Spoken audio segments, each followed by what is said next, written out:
Welcome to the IVM Podcast Network.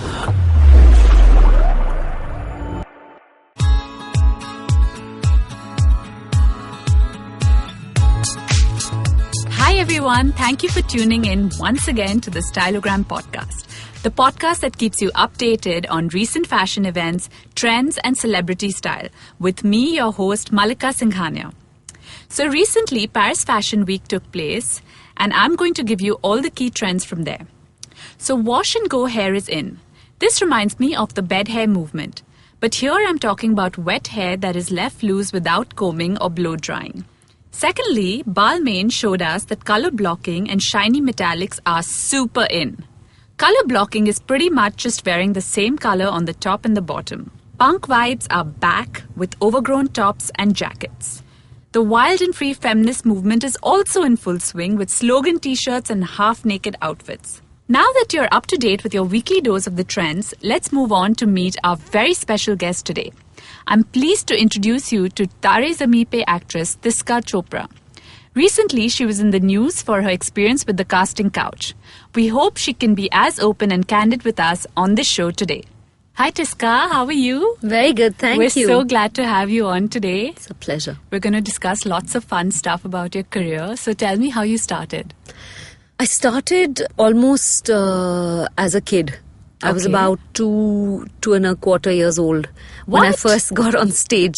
Oh my God. Yeah, it was really amazing. I was supposed to go do this little piece center stage, and they told me then leave after that. Just get off. Yeah. So I was playing baby Lord Krishna. How cute. And so they couldn't find anyone else in the school that my parents were teaching at. Okay. So I walked onto stage, I did my bit, and then I stood there lapping up the limelight. I just refused to leave. You loved it. I loved it. And you were a natural, I guess. And I have no idea, but it was a lot of fun. And then what happened after that?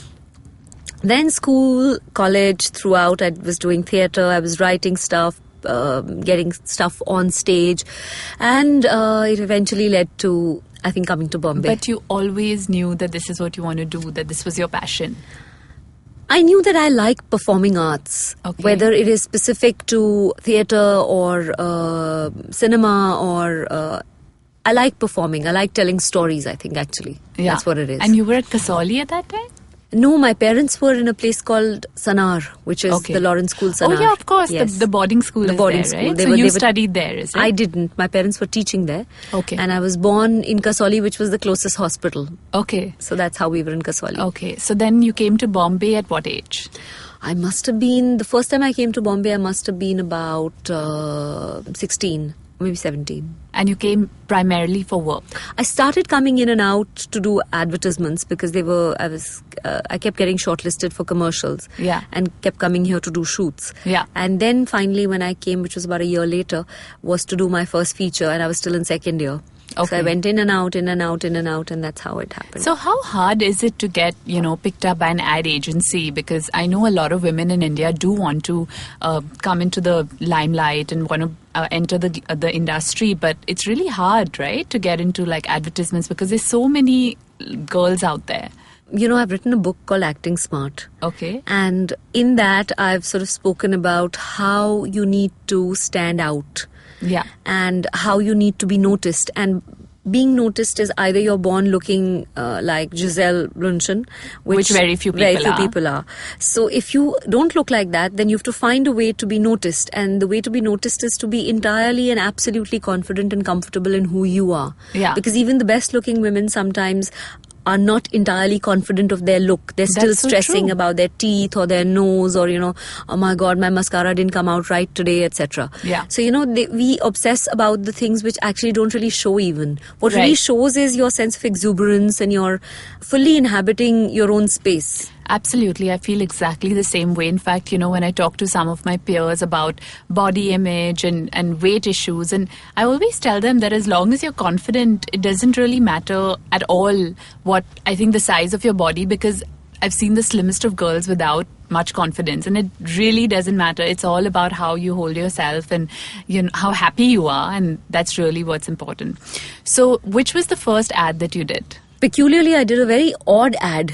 It was the very first ad I did was when I was 13, and I was this chubby little kid, and a friend's mother had this Angora wool farm in Mussoorie, and she was sort of making sweaters for export. Okay. And so those were the sweaters. She said, I think you'll fit really well. You've got good skin and it look really nice with the sweaters because they're all these fluffy sweaters and they look really nice. So we want to shoot you. So we got a local photographer and he started, he did pictures.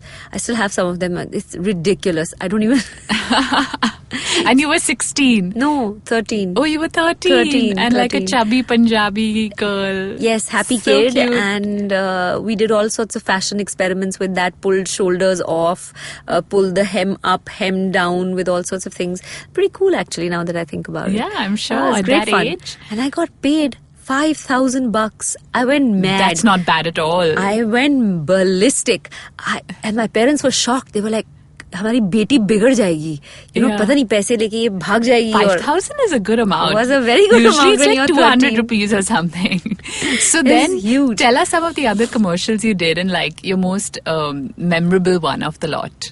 I particularly like the commercial that I did recently, a couple of years back for Tanishq. Okay. It's called the One Love commercial. Okay. One of my very dear friends and also a great actor called Adil Hussain was in it as my husband. It was about a husband and wife who are out celebrating their 10th anniversary. So that went pretty viral. That was a very nice commercial. Okay.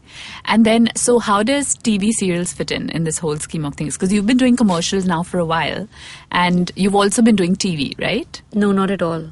You've not done any TV series? I've done one series called 24, which is the Indian one. With Anil Kapoor. That's right. So how was that? Intense? That was like huge in terms of the kind of work we did. Yeah. Because it was very path-breaking for India at that time. Nobody had seen that kind of work. So it was kind of also educating the audiences. Yeah. Intense hard work physically for me also, because the character gets kidnapped and then she's in this like barn, and we were shooting in very extreme circumstances. It was hot, and then we're walking up a river bed, and there was car crashes and cars rolling down and falling off mountainsides and extreme things. Yeah. And I shot a guy, and so as in like killed him, but fake.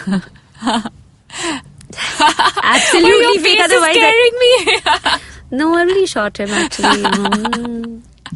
So how is it like working with Anil Kapoor? Fabulous. He's one of the most hardworking, dedicated actors there is, and extremely energetic and focused. Okay. I think his focus and zeal and enthusiasm is something which is worth emulating. Okay. And I have tried since to do that. Yeah, because I mean, honestly, at his age, he looks so young, and he can give any young actor a run for their ride. But absolutely. The other thing I wanted to ask was, how do you prepare for a role like that? I know there's a lot of like mental preparation, of course, but then is there like an entire machinery around you in terms of your look and your dressing and your styling, or is it something that you just go with at a personal level?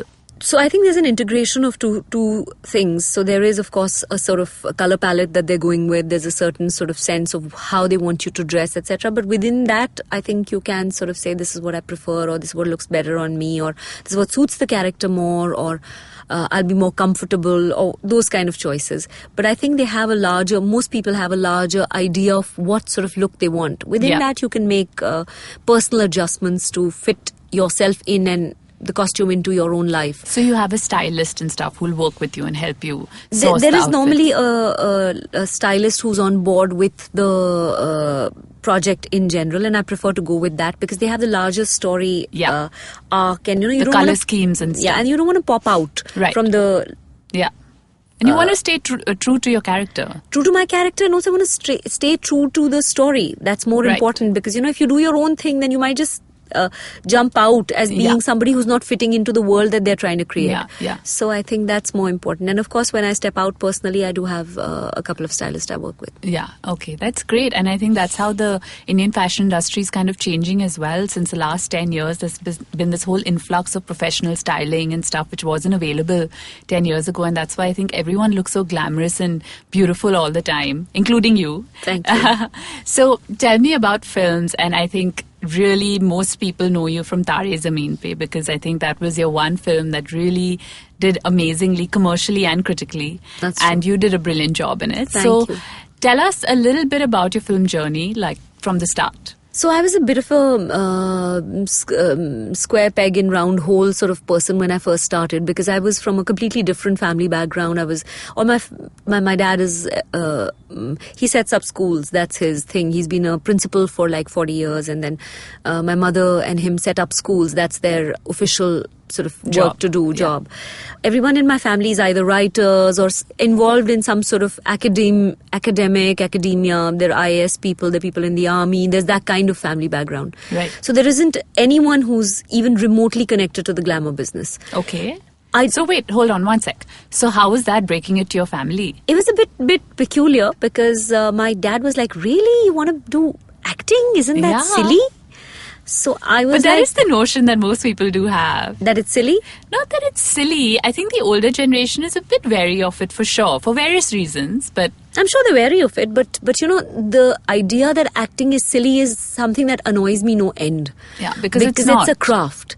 It is like classical music in that sense. It's a great deal of effort that gets put into understanding human emotions, to inflections, notations, to be able to tune your voice, your body, your expressions, your emotions requires a great deal of hard work. Yeah. And then to do it for every time for a different character. So it's not like you're on Broadway and you're playing the same role for 10 years or 15 years and the audience is miles and miles away from you and there's a whole lot of lighting. Yeah. It's you when the camera sees you without makeup, absolutely up close and personal. Your eye can look up to 8 feet wide on screen.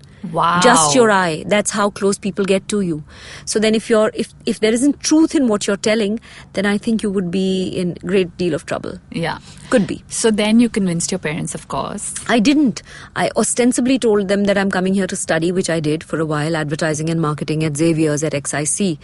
And then I sort of was moonlighting as a model and as an actor. And then my course became my moonlighting thing and I was doing that primarily. So yeah.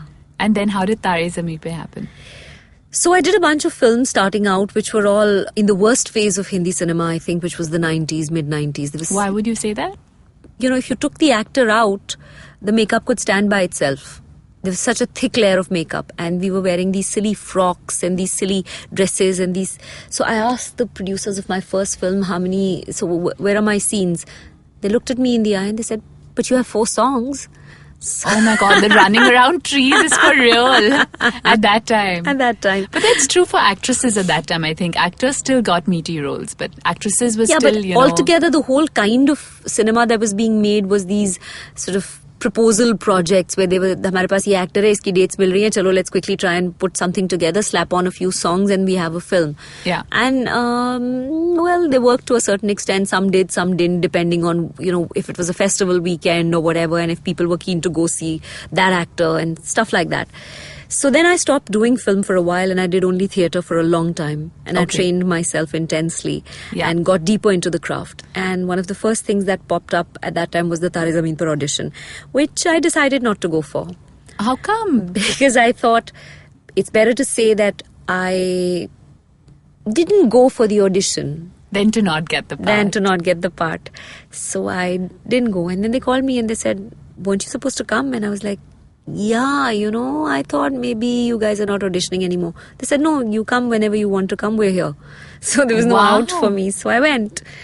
I got my lines ahead of time and I prepped for like 4 days and went. And I did the best damn audition that I could do. Well, you were fabulous in the film. Thank you. Has that been your most memorable film experience till now? Well, I have to say that the short film that I just did right now, which is my own production, has been my most memorable experience purely because it is the latest. Okay, so tell us about that. It's been a while. Well, this film is called Chutney.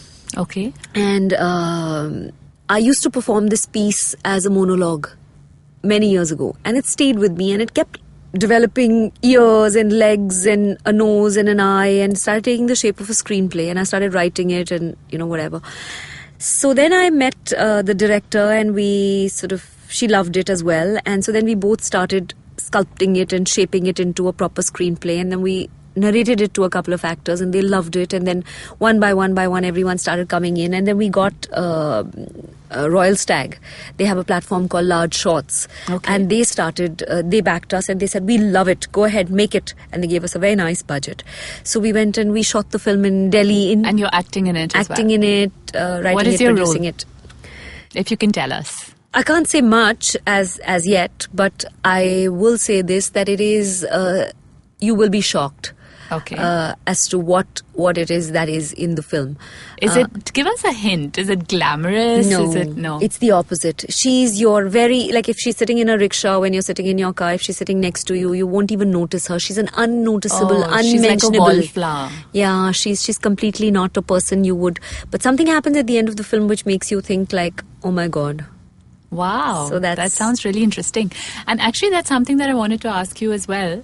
Is there a reason you've stayed away from glamorous roles, or is that it's just not happened, or do you prefer one or the other, like realistic roles as opposed to glamorous roles? No, I did a couple. I mean, I did Dil To Bachcha Hai Ji, which was tight short dresses and all of that. Did you enjoy that? I enjoyed it, because I took it like a role. So I think that as an actor, one should be the character. If the character is a glamazon, if I'm playing a model or the head of a modeling institute or, whatever it is, then you need to be that.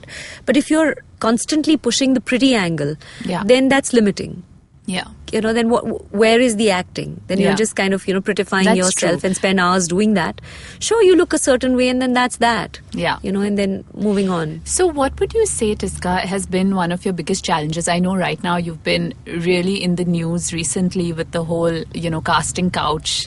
Did you know that it would go viral like that? I had no clue. Because it seemed like quite an intimate audience that you were talking to, and it just kind of exploded on the internet. Yes, it did. It was... So tell us, I mean, we'll have to talk about it and we'll have to tell our listeners about it. So I wanted to discuss the biggest challenge entering the industry and, of course, about your experience with the casting couch. Tell us a little about that.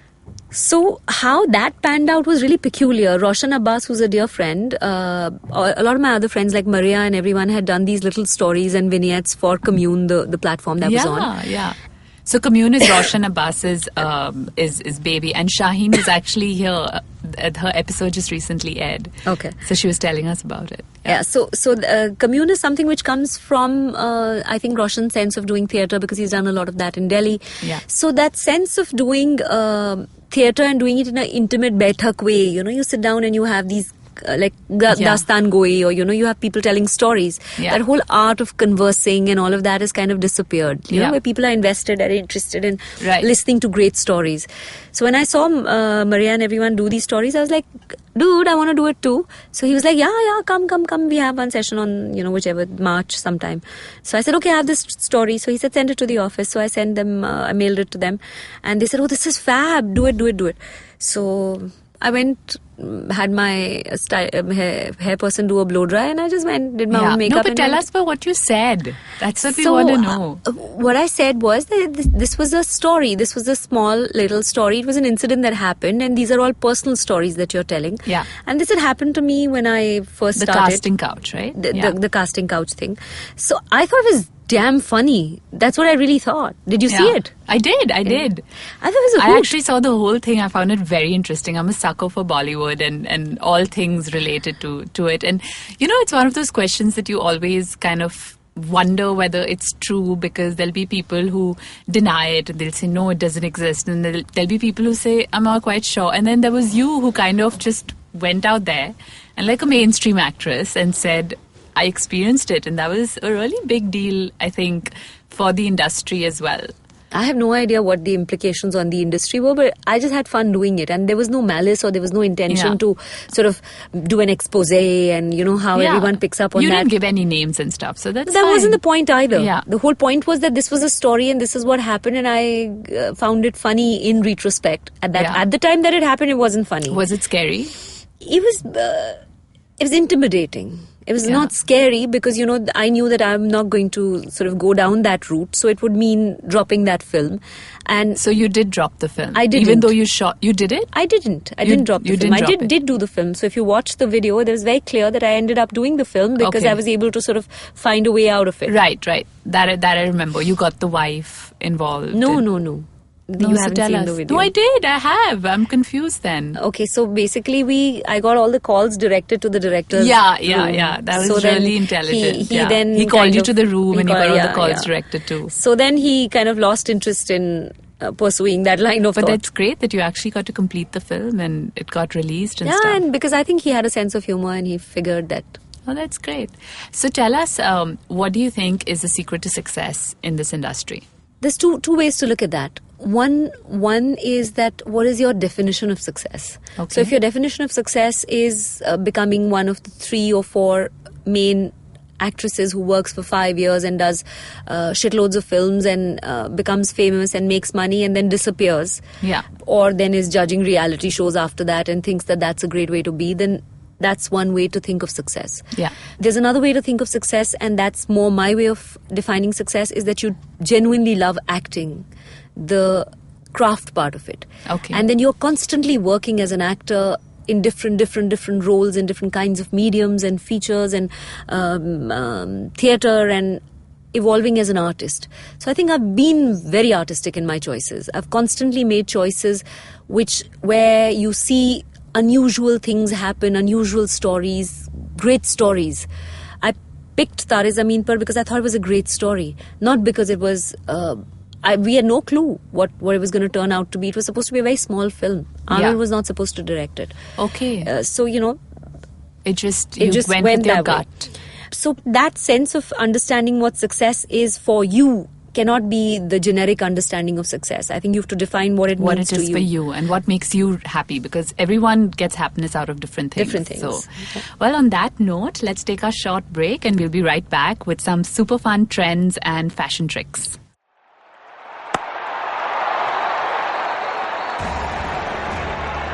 Hi, I am Ayaz Memon. In Season 2 of Cricketwala Chronicles, we are going to discuss some of the biggest controversies to hit the world of cricket. In this season, we will talk about corruption, racism and just poor sportsmanship that have been demonstrated over the history of the game. And we'll also marvel at how these controversies have only made cricket stronger in the long run. Tune in to Sawan every Wednesday and remember to follow the show to get updates when new episodes are out. Hey guys, we're back with Tiska Chopra and we're going to discuss all things fashionable. So Tiska, tell our listeners a fashion faux pas that you may have had or that you've seen on others. Preferably something you've had. So there's 2 completely different questions. So for me, personally, I've always been rather experimental in my dressing, particularly when I was very young. So I remember, and I'm a little, top heavy. Okay. So my first day in college, I had this really cool T-shirt which said Scotch and Soda. Okay. And I wore that. And everyone went, on the rocks, on the rocks, on the Oh my rocks. I was so stupid. I was really daft to do. You weren't daft, they were daft. No, it was just not... So suddenly became very famous in college for not some very good reasons. And that was first day. That wasn't very bright. And the other thing is that, when one is extremely young, one gets these gifts and one tries to make use of them in a way that's you think at that time you're being really trendy. So somebody got me parrot green stilettos, which are very cool right now. Yeah. I mean, if I could have had them right now, they would be super trendy. And they were stunning shoes. They were green patent leather. Wow. They were fabulous. But back then, I wore them with orange pants. Oh my God. And I looked like the Tiranga Jhanda. It was like... Did you wear a white t-shirt? I did. You did? I did. White with some other stuff on it. But with blue. So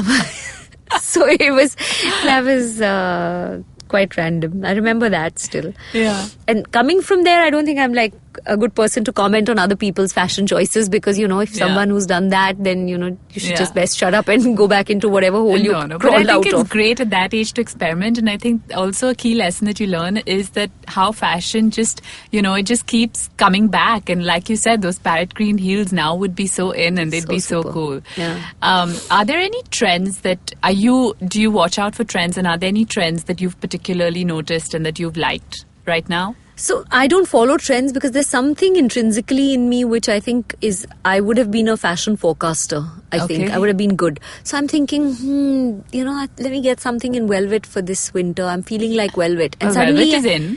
And suddenly I'm looking at post fact post thinking this, I'm looking at the autumn-winter shows somewhere on something, and I'm like, how is this even possible? Everyone's bringing out velvet suits, and I'm like, how crazy is that? So I seem to have some sort of a instinct or an idea of, haven't done this for a while, let's do this kind of thing, and then it seems to be happening. So I wanted to talk about a trend that's kind of, it's more relevant in Hollywood, but it's something that I've thought about, and this whole trend about freeing the nipple.